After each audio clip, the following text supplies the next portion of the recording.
Hello বন্ধুরা, welcome to জিনির kitchen. আবার চলে কচু ভাজার রেসিপি নিয়ে।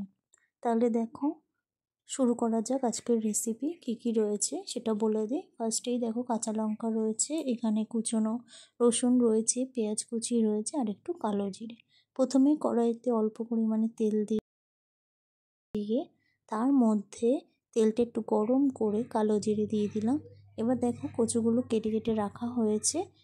তারপরে এই তেলের গরম হয়ে গেলে এর মধ্যে কুচনো রসুনটাও দিয়ে দিলাম। এবার সবটা একসাথে একটু নেড়ে চেড়ে নেব, হালকা করে একটু রসুনটা ভেজে নেব।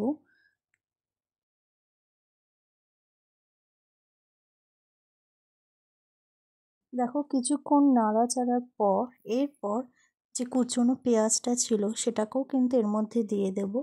তারপরে আবারও সবটা একসাথে নেড়ে চেড়ে নেব, পেঁয়াজটা রসুনটা একটু ভেজে নেব। এই দুটোই কিন্তু লাল লাল করে একটু ভেজে নিচ্ছি।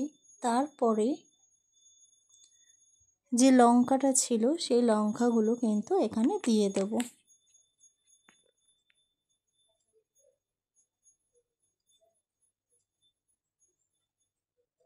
এখানে 4-5টা লঙ্কা দেওয়া হয়েছে। তোমরা তোমার ঝাল বুঝে লঙ্কা দেবে, কিন্তু ঝাল করিনি, অল্প ঝালের জন্য অল্প করে লঙ্কা দেওয়া হয়েছে। এবার সবটা আবারও নেড়ে চেড়ে নেব।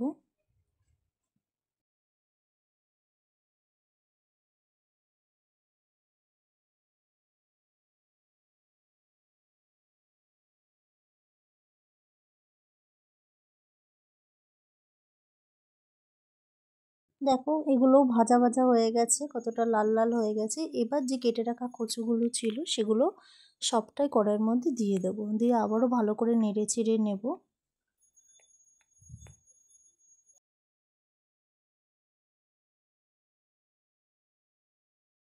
এবার নেড়ে চেড়ে নেওয়ার পর দেখো, এখানে এবার দেব হলুদ, নুন। তাহলে পরিমাণ মতো নুন দিয়ে দিলাম আর হলুদ গুঁড়ো দিয়ে দিলাম। আবারও সবটা নেড়ে চেড়ে নেব।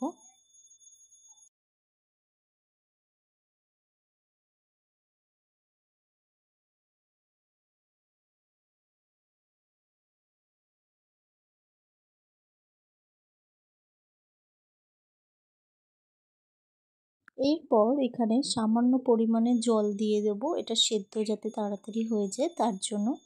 এবার জলটা দেওয়ার পর নেড়ে চেড়ে এটাকে কিন্তু ঢেকে রাখবো। কিছুক্ষণ ঢেকে ঢেকেই কিন্তু পুরো রান্নাটাকে কমপ্লিট করব।